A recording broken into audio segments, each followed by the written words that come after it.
사도행전 12장 1절부터 5절 말씀입니다. 이 말씀을 봉독할 때 살아계신 하나님의 음성을 들으시기 바랍니다. 그때 헤롯 왕이 손을 들어 교회 중에서 몇 사람을 해하려 하여 요한의 형제 야고보를 칼로 죽이니 유대인들이 이 일을 기뻐하는 것을 보고 베드로도 잡으려 할새 때는 무교절 기간이라. 잡음에 옥에 가두어 군인 넷씩인 네 패에게 맡겨 지키고 유월절 후에 백성 앞에 끌어내고자 하더라. 이에 베드로는 옥에 갇혔고 교회는 그를 위하여 간절히 하나님께 기도하더라. 아멘. 네, 자리에 앉으시기 바랍니다. 오늘 말씀의 제목은 순교라는 제목입니다. 순교. 시작하는데 포기란 없다라는 책이 있습니다. 시작하는 데는 포기란 없다. 일본 사람 중에 나카지마 가오루라는 사람이 쓴 책입니다.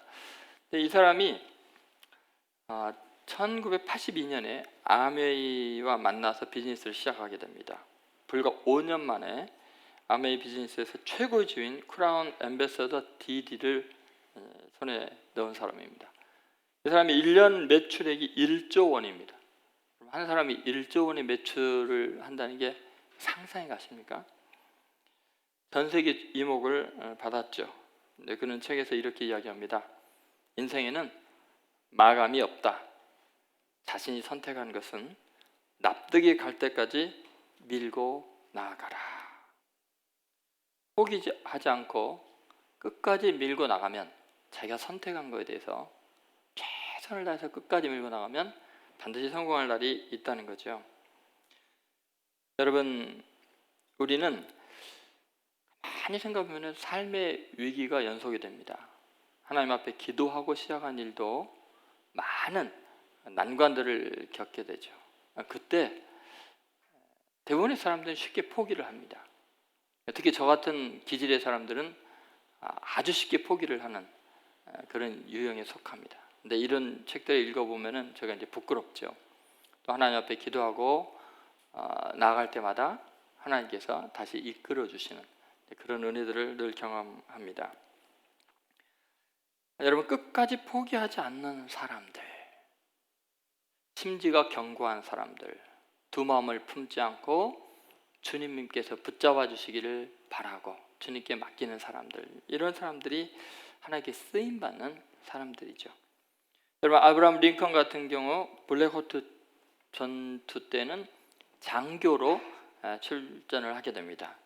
전장이 끝날 무렵에는 그의 리더십이나 여러 가지 문제를 삼아서 결국은 사병으로 강등이 되어서 제대를 하게 됩니다.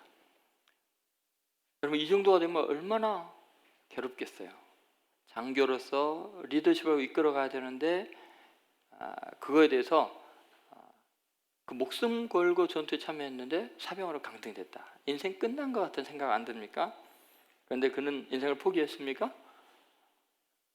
장교로 끝나는 게 아니라 미합중국 대통령으로, 그것도 인류 역사상 가장 위대한 대통령으로 인정을 받고 있습니다.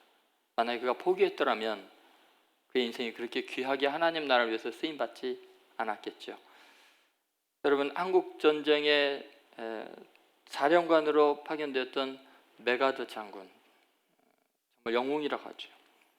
그는 웨스트포인트 사관학교에 2번이나 낙방을 했어요. 한 번도 아니고 2번이나 낙방을 했어요. 그런데 정말 인류 역사의 가장 위대한 장군 중에 하나로 이름을 날리고 있습니다. 여러분, 어떤 순간에 여러분은 포기를 하고 싶습니까? 오랜 기간 원하고 기도하고 수고했던 일들이 좌절을 경험했을 때, 더 이상 불가능하다고 생각하는 상황이 닥쳤을 때 여러분, 포기하고 싶지 않습니까? 특히 사랑하고 의지하던 사람들이 오해 가운데서 떠나갈 때 포기하고 싶지 않습니까? 여러분, 가족에게 내 존재감이 무의미해질 때, 그때 생을 포기하고 싶지 않습니까? 여러분, 우리는 인생을 살아가면서 수없는 절벽 앞에서 절망과 낙심을 거듭하게 됩니다. 그러나 여러분, 그때 하나님이 붙잡아 주실 것을 믿으십시오.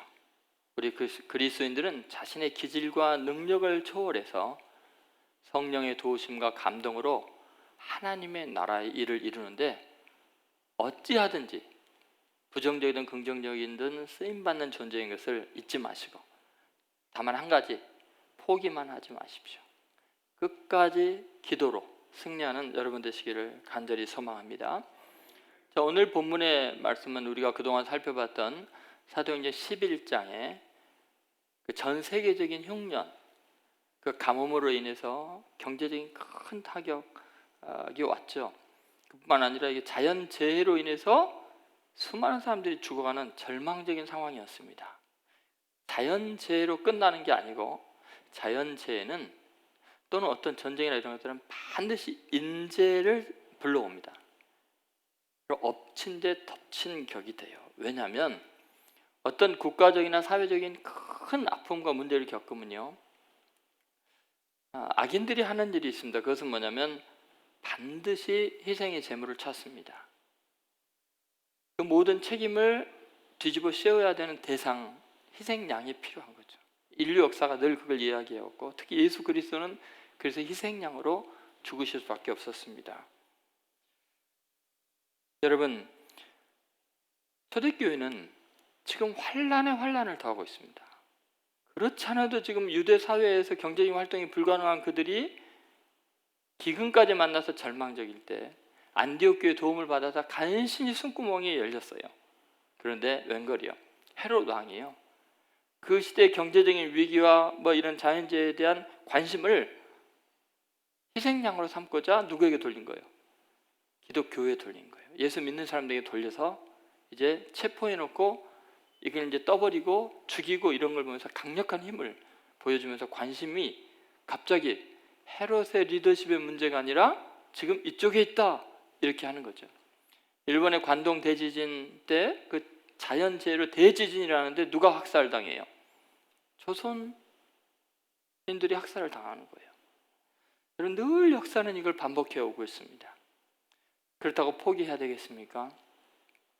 여러분, 하나님의 뜻은 그 가운데도 정말 놀랍게 진행이 되고, 재앙 속에도 하나님의 은혜가 늘 깃들여 있고 하나님이 하실 일이 있는 것을 믿으시기를 주의 이름으로 소망합니다. 첫 번째, 자, 야고보 사도가 순교를 당했어요. 칼로 배임을 당했어요. 그 순교 이유가 뭘까요? 순교 이유, 그것은 교회를 해하려고 그런 세력 때문에 이런 일이 일어납니다. 여러분, 개인과 공동체의 운명에 대해서 우리가 잘 이해해야 될 게 뭐냐면 유기적인 관계성입니다. 한번 따라해보세요. 유기적 관계성. 이게 뭘 의미하냐면요, 절대로 그가 속한 공동체 운명과 자기 개인의 상황이 분리될 수가 없다는 거예요. 내가 어떤 공동체에 속하는 순간 우리는 그 공동체의 운명이 내 개인의 자질이나 성향과 선택과 상관없이 그냥 그렇게 함몰되고 같이 갈 수밖에 없는 그런 상황입니다. 여러분, 사실 그 2007년이었나요? 그 샘물교회 그 선교팀이 늘 봉사했던, 매년 수없이 오랫동안 봉사했던 그 팀이 그 목사님은 참수를 당하고 포로로 잡혀서 11명이 아주 극심한 고통을 그렇게 오랜 세월 겪고 그런 일이 있었습니다. 그때 그들이 탈레반이나 또는 아프가니스탄에서 이슬람권에 어떤 해를 끼치는 선교적 행위를 대놓고 했기 때문에 그들이 그런 일을 그때 겪는 게 아니에요. 근본적으로는. 왜냐하면 수년 동안 해왔고 그 지역에 있는 사람들에게 존경을 받았거든요. 너무 고마운 마음을 가졌어요. 그런데 그때 아프가니스탄하고 미국의 관계가 극도로 안 좋아지고, 그리고 대한민국에서는 미국의 요청과 우방이기 때문에 파병을 안 할 수가 없고, 또 아프가니스탄이나 이쪽 과계 분자 쪽에서는 이게 철수를 우리 정부에 요구할 수밖에 없고 우리 정부는 안 할 수가 없는 거예요. 여러분, 대한민국 국민이기 때문에 국가적인 선택과 운명과 입장에 따라서 같이 가는 거예요. 그들이 그 아프가니스탄 사람들에게 무슨 악을 행했나요? 경제적으로 윤리적으로 문제를 행했나요? 그들의 삶은 오히려 그 약한 사람들 도와주는 걸로 인정을 받고 있었지만 증오의 대상이 될 수밖에 없었어요. 또 그들은 미국의 포로로 잡혀있는, 미국 내의 포로로 잡혀있는 자신들의 동료를 석방해 줄 것을 요구하면서 포로로 잡고 있었던 거예요. 그러니까 도대체 이들이 참수를 당하고 이렇게 체포당하고 이 모든 것에는 그들이 어떤 행동을 했기 때문이 아니고 그들이 어찌할 수 없는 자기가 속한 대한민국 국민이라는 이유 하나만으로 그렇게 참수를 당하고 어려움을 당하고 욕을 먹는 겁니다. 여러분, 직접적인 원인이 선교가 아니었어요. 여러분, 개인의 운명은 개인의 자질과 전혀 상관없이도 평판이 달라질 수 있고요, 억울한 일을 당할 수 있습니다. 왜냐하면 그가 속한 공동체가 환란이 오면, 갈등 관계에 들어가면 다른 공동체와 역학관계 속에서요 그런 어려움을 겪게 됩니다. 그래서 개인의 결정을 떠나서 독특한 고난의 상황 속으로 끌려 들어갈 수밖에 없는 것이 연약한 우리들이죠. 여러분, 맞습니까? 그것은 누구나 다 경험할 수밖에 없습니다. 그래서 개인의 문제가 아니라 공동체의 문제가 한 사람의 목숨을 결정하기도 합니다. 요한의 형제 야고보, 헤롯이 칼로 죽였습니다. 자, 야고보가 헤롯의 정치에 반기를 들었나요? 야고보가 그 사회에 무리를 일으키는 폭도였나요? 도대체 야고보가 헤롯에게 무슨 원한을 질 일이 있습니까? 그런데 자연재해의 이 큰 기근 앞에 자신의 정치적인 입지가 흔들리는 이런 상황에서 희생양이 필요한 거예요. 여러분, 더 안타까운 것은 그러면 야고보는 그 초대교회 교인들 중에서 죄를 많이 지었나요? 야고보가 문제가 많은가요? 아니에요. 야고보가 헤롯에게 뭐 어떻게 잡힌 것뿐이에요. 1절을 한번 보시죠. 같이 읽겠습니다. 1절, 2절. 1절 읽겠습니다. 그때 헤롯 왕이 손을 들어 교회 중에서 몇 사람을 해하려 하여 요한의 형제 야고보를 칼로 죽이니. 자, 뭐를 해하려고 했어요? 야고보를 해하려는 게 아니라 목적이 뭐예요? 교회를 해하려고 했는데 그 방법이 뭐예요? 야고보라는 교인을 해한 거예요. 그 리더를 해한 거예요. 여러분, 그렇게 12제자 중에서 최초의 선교자가 나왔습니다. 우리 인생에 있어서 주를 위해서 어떤 고난을 당할 때 우리가 꼭 기억해야 될 일이 있습니다. 왜 나여야 합니까? 그런 질문이 누구나 나올 수 있어요. 내 대신 그러면 누가 당하면 좋겠어요? 여러분이 어떤 교회 공동체, 국가를 위해서 내가 억울한 일을 당할 때 하나님 앞에 그런 마음 들잖아요. 도대체 왜 납니까? 그럼 나만 일고 대상 한번 나 대신 희생 당해야 될 사람 한번 여러분 대라면 될 수 있겠어요? 여러분, 우리는 내가 당하는 억울함의 이유를 반드시 합리적으로 납득할 필요 없습니다. 평생을 연구해도 이유를 모를 수 있습니다. 어쩌면 대표성이 있다는 의미로 억울한 일을 당할 수도 있습니다. 그러나 그것이 하나님께서 내게 허락하신 것이라면 어쩌겠습니까? 나는 피조물인데요. 그분은 창조주이십니다. 그분이 나를 그러한 그릇으로 쓰려고 만들었다면 누가 항변할 수 있겠습니까? 왜 나를 이렇게 만드셨습니까? 여러분에게 거절할 힘이 있습니까? 원하든 원치 않든 내게 주어진 삶과 죽음의 길을 우리는 갈 수밖에 없습니다. 왜냐하면 우리는 피조물에 불과합니다. 간절히 원하는 바와 너무 다른 길을 갈 수밖에 없는 불가항력적인 섭리 앞에 우리는 초라한 피조물입니다. 그러나 가만히 생각해보면 그것은 놀랍게도 내가 간절히 원했던 것이고 내가 뿌린 씨앗을 거두는 것이었음을 우리는 또 다른 측면에서 먼 세월이 흐른 다음에 알게 됩니다. 여러분, 야고보가 가게 된 그 길을 야고보가 예전에 이미 자기가 원했던 길이었어요. 주님을 위해서 자신만이 할 수 있는 그 길을 자기가 예전에 주님에게 요청을 했었어요. 마가복음 10장 37절에 보면 야고보와 요한 두 형제가 또는 그 어머니와 함께 가서 예수님에게 요청한 말이 뭐예요? 한번 같이 읽어볼까요?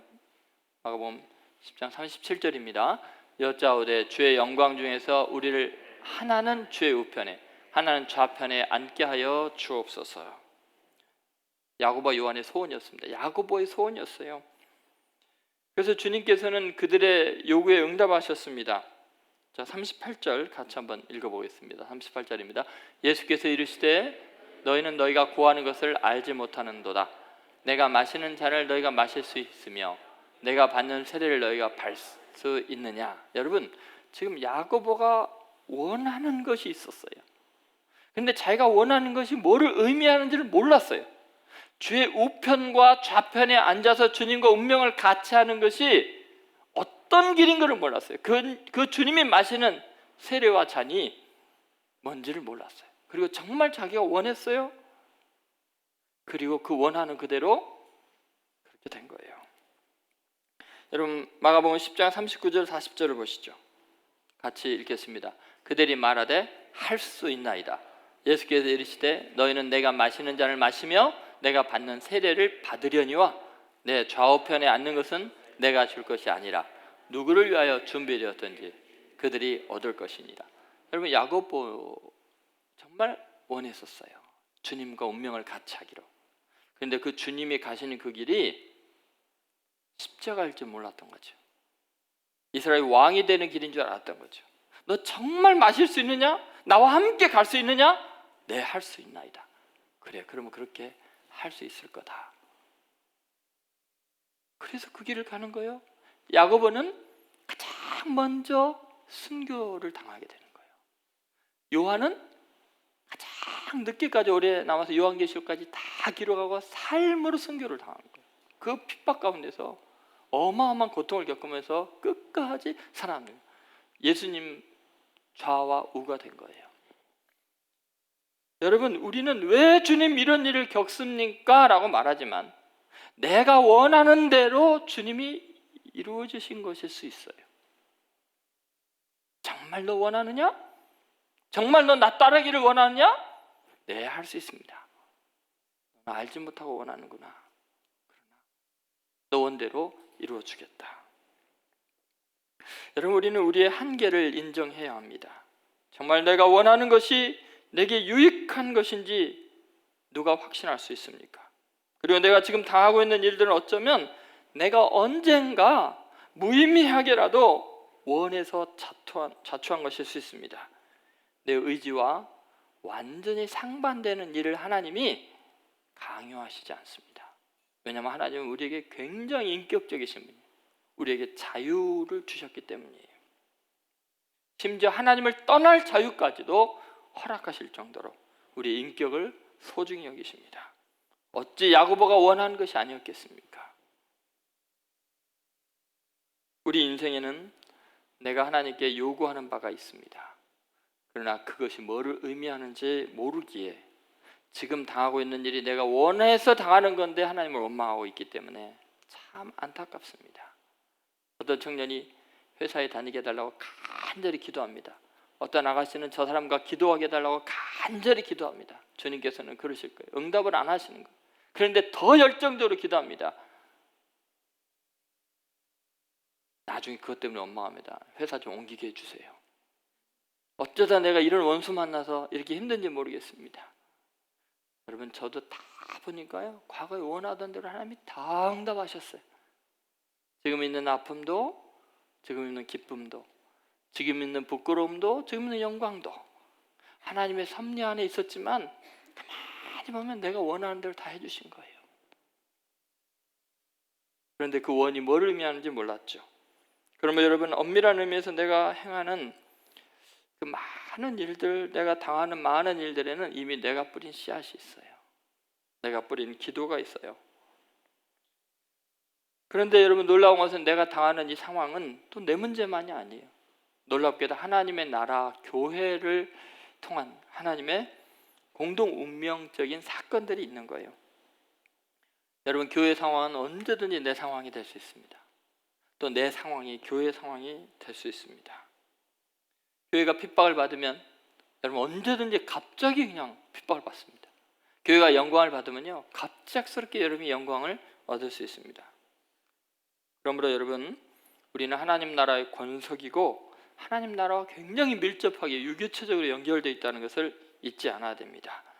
사도 바울처럼 우리가 평안히 신앙생활할 수 있도록, 그래서 나라의 권세 잡은 자들을 위해서 기도하라. 여론을 위해서 기도해야 돼요. 정치의 흐름을 위해서 기도해야 합니다. 교회가 우리를 힘들게 하지만 교회는 그래도 우리의 영원한 안식처입니다. 유대한 과학자인 아인슈타인이 노후의 기독교 신앙인으로 기회를 했습니다. 그가 유명한 고백을 했는데요, 나는 평소에 특별히 젊었을 때 교회를 경멸했다. 교회를 무시했다. 그러나 내 조국 독일이 어두워졌을 때, 그리고 나치의 핍박 아래에 있었을 때 내가 경멸하고 무시했던 교회는 우리 민족의 유일한 소망이었고 사람들의 안식처였다. 그리고 내가 나이를 먹어가면서 내 노후의 인생의 석양역에 나는 교회 이외에 내 영혼의 위로를 경험할 수 있는 장소를 찾지 못했다. 나는 이제 교회로 다시 돌아온다. 여러분, 교회는 영원한 안식처입니다. 무엇보다도 교회를 위해서 여러분 기도해야 되고, 거기에 우리의 운명이 달려있고 거기에 내 인생의 여정이 함께하고 있다는 것을 잊지 마시기를 주의 이름으로 소망합니다. 두 번째, 순교에 대한 반응입니다. 순교의 이유는 교회를 핍박하기 때문이죠. 운명 공동체이기 때문입니다. 그런데 순교에 대한 반응, 그래서 유대인들이 기뻐한다는 거예요. 사람이 죽었는데 기뻐해요. 억울하게 당하는데 같은 동포, 같은 유대인이 기뻐합니다. 여러분, 지금 사람이 아무 죄도 없이 잘못한 것 없이 그 착한 사람이 목을 베어 죽임을 당했으면, 정상적인 사회라면 어떻게 개인에게 이렇게 폭력을 행할 수 있느냐 해야 되잖아요. 그런데 여러분, 유대인들이 다 기뻐했다고 합니다. 도대체 야고보가 강도짓을 했습니까? 테러 분자입니까? 왜 유대인들은 기뻐했을까요? 인간들이 집단으로 어떤 입장을 표명할 때는요, 굉장히 잔인해집니다. 한 사람의 아픔과 인격에 대해서요, 전혀 고려할 생각이 없습니다. 그렇게 목을 베서 죽이면 그의 가족은 어떻게 되고, 자녀들은 어떻게 되고, 그를 사랑하는 많은 사람도 어떻게 되겠어요? 그 사람은 또 얼마나 억울하고 괴롭겠어요. 그런데도요, 기뻐합니다. 아무 의미 없는 사람을 죽여놓고도 기뻐합니다. 왜냐하면 이쪽과 저쪽의 입장 차이 때문에 자신들의 집단적인 이익을 위해서, 내가 속한 그 유대 교인이라는 것과 기독교 교인이라는 이유만으로 이렇게 잔인해집니다. 인간성이, 우리는 한순간에 자신의 이념이나 가치나 태도에 따라서 다 쏟아버릴 수 있고 짐승보다 못한 존재가 될 수 있는 악마의 하수인이 될 수 있다는 것을 잊지 않아야 됩니다.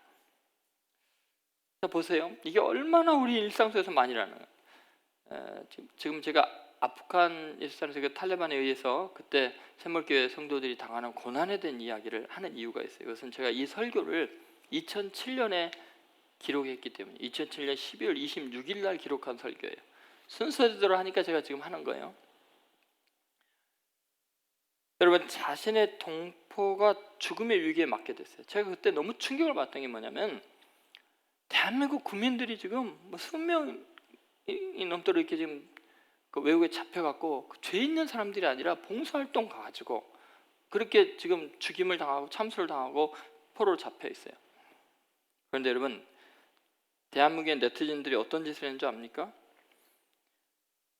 탈레반들에게 이 죽음의 위기에 있는 동포들을 죽여야 된다고 보냈어요. 자신의 의사를 전달하기 위해서 이렇게 보냈습니다. 아프가니스탄 무장단체 탈레반에 납치된 인질은 죗값을 치러야 한다. 지금 아프가니스탄 사람이나 이슬람권에서 하는 게 아니라 우리 대한민국 국민이 그런 식으로 보냈어요. 그리고 심지어 이걸 인터넷에 이제 퍼뜨리고요, 피랍자의 아프간 여행기를, 그 여행기 쓴 거 있잖아요. 그걸 어디서 또 막 뒤져가지고 아마 그 인터넷에 이렇게 올려놓은 거겠죠. 그 일기같이 그걸 갖다가 영어로 다 번역을 해가지고 타인의 주민등록증을 도용해갖고 아랍권 방서사인 알자리자에 보냈어요. 그러니까 선교 활동하는 것들을 다 폭로시킨 거겠죠.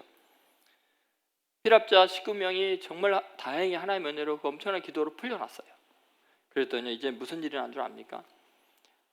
그 모습이 보도가 되니까 그걸 갖다 확대해가지고 두바이 쇼핑몰에서 명품들을 쇼핑했다 비난하기 시작합니다.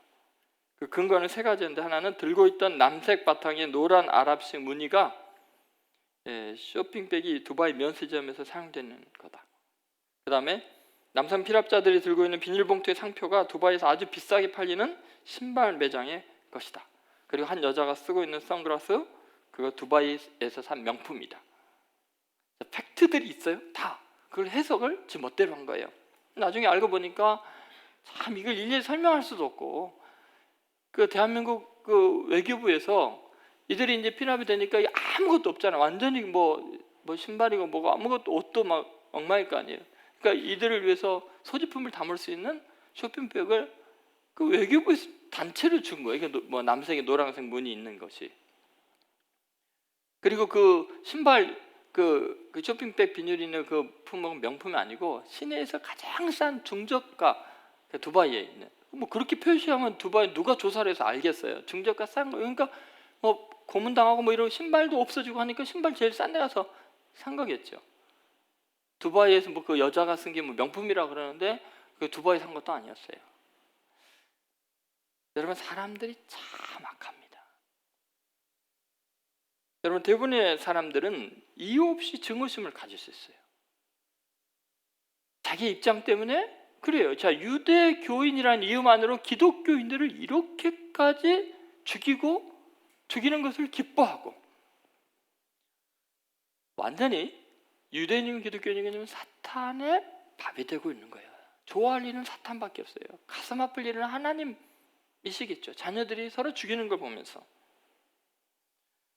여러분, 우리는 비난에 중독된 존재들이에요. 우리의 죄악의 본성이, 죄를 지었다는 것 자체가 가장 큰 특성이 뭐냐면 비난하고자 하는 거예요. 죄인인데 심판받아야 될 대상이 비난하기를 앞서는 아주 못된 존재들이 인간이에요. 그래서 예수님이 계속해서 비난하지 말라는 거예요. 왜냐하면 사탄의 가장 중요한 업무가 비난하는 거기 때문에 그런 거죠. 여러분, 사람들은 다른 사람을 경멸하고 헐뜯으면서 전혀 죄책감을 느끼지 않습니다. 왜 그러냐? 자신은 우월하고 자신은 완벽하다고 착각하고 있기 때문에 그렇습니다. 여러분, 왜 그러면 이러한 일이 일어날까? 왜 죄 없는 야고보가 죽는 걸 보고 유대교가 좋아했을까요? 그것은 세상과 교회가 정확하게 분리되는 굉장히 중요한 시점이기 때문에 그렇습니다. 그 전까지는 그리스도인들이요, 자기네들이 하나님께서 새롭게 지금 세상을 바꿔나갈 위대한 새로운 종파를 하나님 만들고 있다는 것, 그걸 모르고 있었던 거예요. 유대교의 한 분파로 알고 있었어요. 유대교에 속한 걸로 알고 있어요. 근데 환란이 딱 닥치고 나니까 유대교가 전혀 자기네들 유대인으로 생각하지 않는 것을 알게 돼요. 이 증오심 속에서 선이 딱 그어지는 거죠. 여러분, 하나님의 사람들이었다면, 유대교가 하나님의 사람들이었다면 최소한 사람이 죄 없이 죽임당하는 거고 기뻐할 수가 없어요. 권력의 힘에 의해서 그 재난의 자연재앙의 희생의 제물이 돼서 정치적인 희생물이 되는 것을 기뻐할 수는 없어요. 하나님의 사람들이야. 그러니까 유대교가 하나님께 속하지 않은 사탄의 회라는 요한계시록에 있는 말대로 그것을 반증하고 있는 거죠. 사도 바울은 분명히 로마서 14장 10절에 이렇게 말하고 있습니다. 내가 어찌하여 내 형제를 판단하느냐? 어찌하여 내 형제를 업신 여기느냐? 우리가 다 하나님의 심판대 앞에 서리라. 그들은 예수님을 십자가에 못 박고 이제는 그의 제자들과 교회를 제거하려고 했습니다. 교회를 무너뜨리는 것이 최종적인 목적이었습니다. 확실한 선이 그어지는 순간이고 유대교가 사탄의 회임을 보여주는 증거였습니다. 예수님께서 이런 말씀하셨습니다. 요한복음 15장 18절 19절입니다. 같이 한번 읽어보겠습니다. 세상이 너희를 미워하면 너희보다 먼저 나를 미워한 줄을 알라. 너희가 세상에 속하였으면 세상이 자기의 것을 사랑할 것이나 너희는 세상에 속한 자가 아니요 도리어 내가 너희를 세상에서 택하였기 때문에 세상이 너희를 미워하느니라.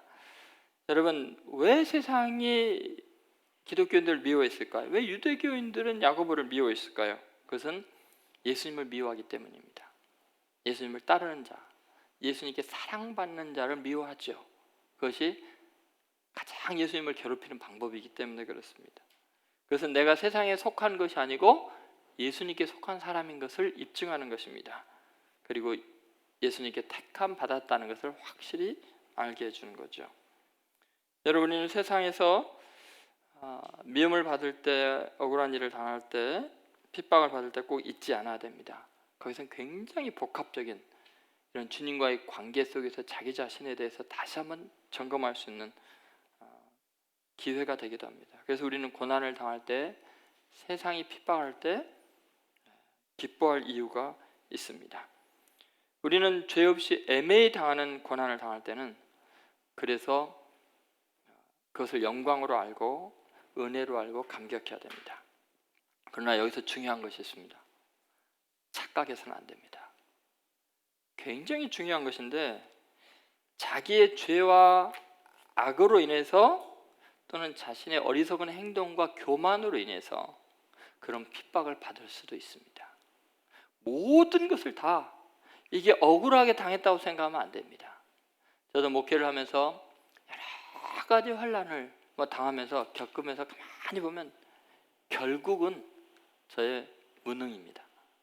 그리고 저의 리더십의 부족이고 또 저의 인간적인 한계들이고 제가 어쩔 수 없는 저의 연약함, 그것이 궁극적으로 공동체의 어려움을 일으킨다는 것을 늘 경험합니다. 그러니까 내가 당하는 어려움을 그것이 억울하게 당하는 거라고만 생각하는 것처럼 교만한 일이 없습니다. 하나님 앞에 우리 각자는 이것을 당한 연고가 나의 위선 때문이고 교만 때문이라는 것을 우리 인간들은 생각해야 됩니다.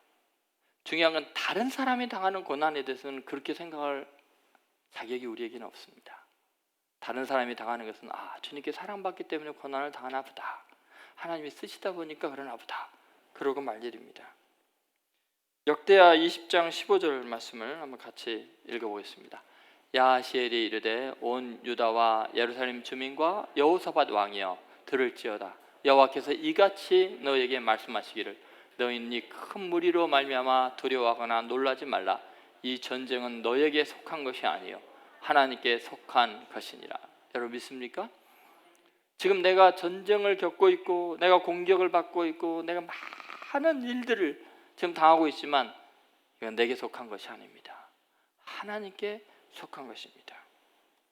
그렇다면 우리는 하나님 앞에서 자신을 돌아보고 회개하고 자신의 부족함을 인정하고 겸손해져야 합니다. 여러분, 우리의 삶이 세상 사람들이 구별할 만큼 그리스도인의 특징을 드러내고 있는가? 세상 사람들이 우리가 어려움을 당하고 박해를 당하는 걸 보고서 지금 기뻐하고 있는가 아니면 같이 슬퍼하고 있는가를 잘 봐야 합니다. 우리가 세상에 속하지 않았다면 세상 사람들은 우리의 고난을 기뻐할 것이요 우리와 한 가족이라면 우리의 아픔을 같이 슬퍼할 것입니다. 여러분, 교회가 어려움을 겪을 때 어떤 교회든 그것은 하나님의 몸입니다. 아파하고 힘들어해야 됩니다. 하나님의 교회가 힘들 때 기뻐하고 그것을 널리 막 알리고 이런 것들 자체가 내가 하나님께 속하지 않았다는, 하나님의 나라를 바라보지 않고 내 입장을 생각한다는 것을 반증하죠. 여러분, 부디 그리스도인으로 세상 사람들에게 인정을 받을 그런 칭찬받을 삶을 살지만 그래도 혹시 고난 가운데 있다면 직장에서나 이웃에게 오히려 기뻐하시고 승리하시기를 주의 이름으로 축원드립니다. 마지막 세 번째는 선교에 대한 반응, 대응입니다. 그러면 도대체 우리는 어떻게 이 억울한 일들을 이겨나갈 것인가? 어떤 반응을 해야 될 것인가? 그것은 간절히 기도하는 것입니다. 여러분, 이들은 억울한 순교를 당했지만 어찌 대항할 방도가 없었습니다. 무력으로 항전하지 못합니다. 물질로 그들을 속량할 힘도 없습니다. 지금 베드로가 잡혀 들어갔는데 풀어줄 수 있는 권세도 없고 아는 자도 없습니다. 여론도 언론도 사용할 수가 없습니다. 도대체 그들이 할 수 있는 거라 뭐가 있겠습니까? 뭐밖에 없어요? 기도밖에 없죠. 자, 그래서 4절 5절에 보면 이런 말씀이 있습니다. 같이 읽겠습니다. 잡음에 옥에 가두어 군인 내식인 네페에게 맡겨 지키고 6월절 후에 백성 앞에 끌어내고자 하더라. 이에 베드로는 옥에 갇혔고 교회는 그를 위하여 간절히 하나님께 기도하더라. 여러분, 지금 교회가 할 수 있는 건 뭐예요? 교회적인 방법이라는 건 뭐예요? 환난과 핍박과 억울함을 당할 때 교회가 하는 일이 뭐냐고요? 간절히 뭐요? 기도하더라.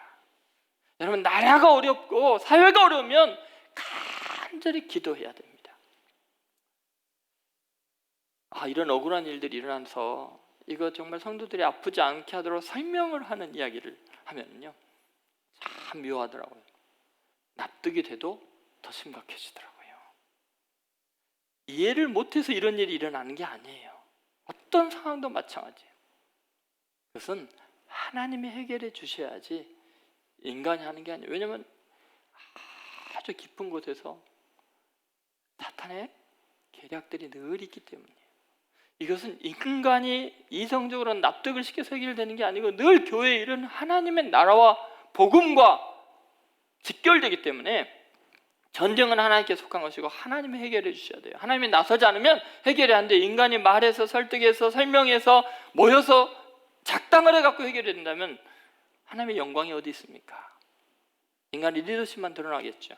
하나님은 그 모든 인간의 지혜를 파해버리십니다. 기도 외에는 이런 유가 나갈 수 없느니라. 기도밖에는 안 되는 거예요.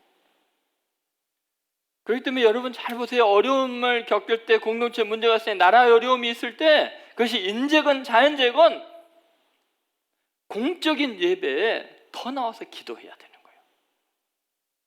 여러분, 수요 기도회가 있고 새벽 기도회가 있잖아요. 정말 교회와 하나님의 나라를 위한다면 기도해야죠. 공적인 그런 기도회. 여러분 잘 생각해 보십시오. 우리는 기도마저 자기 의가 될 수 있습니다. 그래서 공적인 기도가 필요한 거예요. 이미 진행되고 있는 거. 제가 이런 유혹도 받습니다. 교회적인 어려움을 겪거나 막 이랬을 때 막 특별 기도해 그래가지고 막 뜨겁게 하고 싶은 생각이 많이 듭니다. 교인들 기도로 몰아야지. 근데 여러분, 일상을 소중히 여겨야 돼요. 매일 있는 새벽 기도회, 수요 기도회, 주일 예배, 거기서 기도를 왜 안 하나요? 그것을 목숨을 걸고 한다면 왜 특별 기도가 필요합니까? 왜 자기 의를 기도로 쌓으려고 합니까? 여러분, 우리는 하나님께서 완벽하신 보수자이심을 믿습니다. 하나님이 재판장이십니다. 유일하신 재판장이십니다. 우리는 최선의 복수가 기도임을 믿어야 합니다. 최대의 공의로운 일이 기도임을 믿어야 합니다. 가장 힘있고 영향력 있는 해결책이 기도임을 믿어야 합니다. 그래서 초대교회는 그 극심한 환난을 당할 때 베드로가 체포되어서 최고의 지도자가 지금 공경에 쌓였을 때 뭐 했어요? 기도하니라. 간절히 기도하니라. 시편 50편 15절에 이런 고백이 우리의 고백이 되었으면 좋겠습니다. 같이 읽어보겠습니다. 환난 날에 나를 부르라. 내가 너를 건지리니 내가 나를 영화롭게 하리로다. 아멘. 여러분, 지금 코로나19로 인한 환난, 그리고 지금 여러 가지 이제 경제적인 환난, 그리고 이 경제적인 환난이 오면 반드시 인간관계 속에 사업상에 이제 환난들이 올 거예요. 이때요, 누구를 불러야 돼요? 이웃을 부르는 게 아니라, 동역자 부르는 게 아니라, 나 아는 사람 부르는 게 아니라 주님을 불러야 돼요. 그러면 너가 나를 그 환난 중에서 뭐예요? 영화롭게 하겠다. 여러분 믿습니까? 여러분, 간절한 기도는 포기가 아닙니다. 여러분, 우리는 가끔 힘이 없어서 더 이상 할 것이 없으니까 기도한다고 생각하는데 천만의 말씀입니다. 기도는 포기의 산물이 아니고 그거야말로 가장 위대한, 가장 적극적이고 가장 능동적이고 지혜로운 대응입니다. 더 강력한 복수가 있습니다. 그것은 선으로 악을 이기는 것입니다. 원수에게 제일 괴로운 일은 원수를 끝까지 사랑하는 겁니다. 여러분, 우리는 원수를 욕보이고 제거할 수도 있습니다. 그런데 그것은 진정한 의미의 승리가 아니라 마귀를 좋게 할 뿐입니다. 원수를 내 편으로 만드는 것입니다. 그 얼굴을 부끄럽게 하는 것입니다. 그것이 완전한 승리이고 예수 그리스도의 승리였습니다. 다윗이 그렇게 위대한 이유는 다윗은 범죄가 많고 또 다윗은 악이 가득한 순간도 있었습니다. 그러나 그가 근본적인 마음 바탕이 아주 훌륭한 것이 하나 있습니다. 그것은 하나님의 권위에 대한 인정입니다. 하나님이 세운 사람에 대해서 다윗은 그가 어떤 행동을 해도요, 하나님의 사람으로 인정을 합니다. 그리고 끝까지 선대합니다. 하나님이 그걸 갚아주시죠. 사무엘상 24장입니다. 14절부터 20절에 있는 말씀인데요, 한번 같이 읽어보겠습니다. 이스라엘 왕이 누구를 따라 나왔으며 누구의 뒤를 쫓나이까? 죽은 개나 벼룩을 쫓음이니이다. 그런즉 여호와께서 재판장이 되어 나와 왕 사이에 심판하사 나의 사정을 살펴 억울함을 풀어주시고 나를 왕의 손에서 건지시기를 원하나이다 하니라. 다윗이 사울에게 이같이 말하기를 마침에 사울이 이르되 내 아들 다윗아 이것이 내 목소리냐 하고 소리를 높여 울며 다윗에게 이르되 나는 너를 학대하되 너는 나를 선대하니 너는 나보다 의롭도다. 내가 나 선대한 것을 오늘 나타냈나니 여호와께서 나를 내 손에 넘기셨으나 너가 나를 죽이지 아니하였도다. 사람이 그의 원수를 만나면 그를 평안히 가게 하겠느냐? 내가 오늘 내게 행한 일로 말미암아 여호와께서 내게 선으로 갚으시기를 원하노라. 보라, 나는 내가 반드시 왕이 될 것을 알고 이스라엘 나라가 내 손에 견고히 설 것을 아노니. 아멘. 그럼 어때요? 멋지잖아요? 다윗 그 고난의 세월 종식시킬 수 있는 기회가 왔어요. 사울 왕이 자기 손 안에 죽을 수 있는 순간이 왔는데 하나님께 맡기는 거예요. 선대했어요. 사울 왕이 울면서 회개해요. 사람은 쉽게 바뀌지 않기 때문에 그래놓고 며칠 있다 또 죽이러 다녀요. 귀신이 들려서 할 수가 없어요. 그래도 다윗은 뭐예요? 하나님이 알아서 갚을 줄 믿고 내 손으로는 처단하지 않고 내 입으로는 정죄하지 않아요. 하나님의 기름 부음 받은 자를 하나님이 하실 거다. 그리고 다윗은 원수 사울의 손에서 내 아들이라 네가 반드시 왕이 될 거다. 하나님이 이 일로 인해서 너에게 선대할 거다. 원수에게 축복을 받고야 말지요. 여러분, 순교, 핍박, 고난, 우리는 그림자처럼 달고 살아갑니다. 어렸을 때는 세상이 너무나 낭만적이었고 꽃을 보나 물고기 잡으나 잠자리 보나 행복하고 아름다웠어요. 세월이 갈수록 하나님이 주신 많은 사명들을 생각할수록 여러분의 인생이나 제 인생은 예기치 아니하는 환난들, 원치 않은 환난들이 있어요. 왜냐하면 내가 하나님 나라에 서면, 하나님의 교회를 위해 헌신하면 그것은 운명이 같아질 수밖에 없고, 이 세상 우리가 살아가는 것은 소풍이 아니고 영적인 전쟁터이고 한 영혼이라도 구원해야 되는 세상이기 때문에 그런 거죠. 여러분, 오늘 말씀을 통해서 초대교회에 임했던 그 환난과 시련 속에서도 기도로 승리했던 것처럼 우리 예수분인 교회도 이 시대 코로나19나 또 정치적 경제적인 어려움이나 많은 교회 혼란 속에서도 끝까지 기도로 승리하는 성도들 되시기를 주의 이름으로 축원드립니다. 기도하겠습니다. 지금은 우리를 대신하여 온갖 고난과 환난과 핍박을 받으신 예수 그리스도의 은혜와 그 귀한 아들을 우리를 대신하여 죄값을 치르게 하시고 우리를 자녀 삼아주신 하나님 아버지의 극진하신 사랑과 환난 가운데 쓰러질 수밖에 없는 우리에게 다가오셔서 다시 기도의 무릎을 꿇게 하시고 다시 주님의 영광을 맛보게 하시는 성령의 감동하심이 남은 생에 어떤 시련과 환란이 와도 내가 하나님의 교회 일원인 것, 몸의 지체인 것 잊지 아니하고 기도로 끝까지 승리하며 사랑으로 하나님의 영광을 나타내겠노라고 결단하는 하나님의 아들, 딸들 머리 위에 코로나19로 인해서 큰 고통을 겪고 있는 이 민족과 세계 위에 지금으로부터 영원히 함께 하시기를 간절히 축원하옵나이다. 아멘.